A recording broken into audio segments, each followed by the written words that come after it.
वो यहाँ पे एक कहानी सुनाने आई है, जो कहानी का क्या नाम है, समय की सीख। इससे आपको पता चलेगा समय हमारे लिए कितना ज़रूरी है, कितना कीमती है, हमें अपना टाइम वेस्ट नहीं करना चाहिए।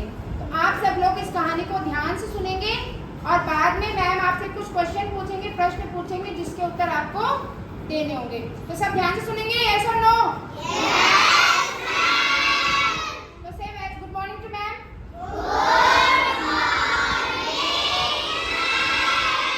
गुड मॉर्निंग बच्चों, मेरा नाम दमयंती देवी है और मैं वैष्णवी की मम्मी हूँ। ठीक है, तो मैं आज आपको एक कहानी सुनाने जा रही हूँ। उस कहानी के वो है समय की सीख। तो हमें समय का सदुपयोग कैसे करना चाहिए। तो एक बार की बात है, एक गांव में एक बूढ़ा व्यक्ति होता है और उसका एक बेटा होता है जो कि बहुत नालायक होता है। वो किसी काम का नहीं होता, वो कुछ भी नहीं करता, दिन भर अपने दोस्तों के साथ गांव में इधर से उधर घूमता रहता है। तो एक दिन उसके पापा ने उसको एक सीख देने की सोची कि इसको किस तरह से सही रास्ते पे लाया जाए। तो उसके पिताजी कहते हैं कि बेटा जाओ और मैंने अलमारी में एक घड़ी रखी हुई है, उस घड़ी को लेके आओ। तो वो बेटा जाता है और अलमारी से घड़ी लेके आता है। तो उसके पिताजी कहते हैं बेटा इसको लेकर मार्केट जाओ और उसमें ये पता करो कि इस घड़ी की कीमत आज के टाइम पे क्या है। तो वो घड़ी लेके जाता है मार्केट में। तो वो सबसे पूछता है, तो कोई उसकी कीमत क्या बोलता है 500 रुपये, कोई कहता है 1000 रुपये, कोई कहता है 800 रुपये। ऐसे ही सब लोगों से पूछता रहता है, कोई एक जैसा ही रेट बताता है।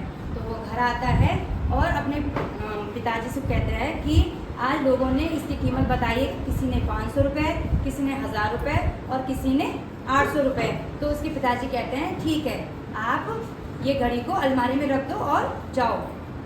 फिर दूसरे दिन उसके पिताजी फिर कहते हैं कि बेटा वो घड़ी लेके आओ अलमारी से और आज उसको लेकर आप बाजार जाओ और आज उसमें क्या पता करना, आप उसकी कीमत नहीं, आज उसमें जो टाइम हो रहा है एक्यूरेट टाइम, उसकी कीमत पता करना कि इसमें जो समय हो रहा है उसकी कीमत पता करके आना।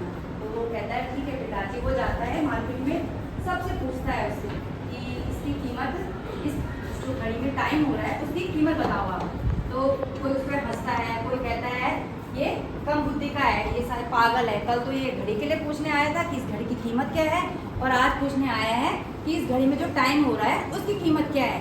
तो वो लास्ट में थक हार कर एक बूढ़े व्यक्ति के पास जाता है। तो वो बूढ़ा व्यक्ति उसका प्रश्न समझ जाता है कि ये एक्चुअल में मुझसे पूछना क्या चाहता है।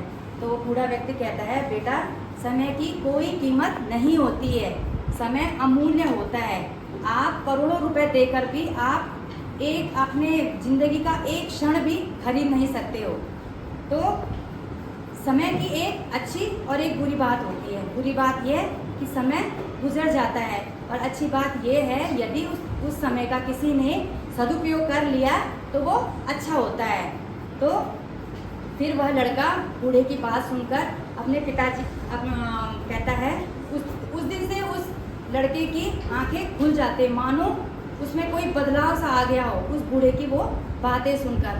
वह उस घड़ी को लेकर अपने पिताजी के पास जाता है और जो जो वहाँ बात हुई वो सारी बातें अपने पिताजी को कहता है। उस दिन से उस लड़के की मानो दुनिया ही बदल गई हो। तो बच्चों, कहने का मतलब ये है कि समय की कोई कीमत नहीं होती है। ठीक है, तो अगर हम चाहें तो हम अपना टाइम किस तरह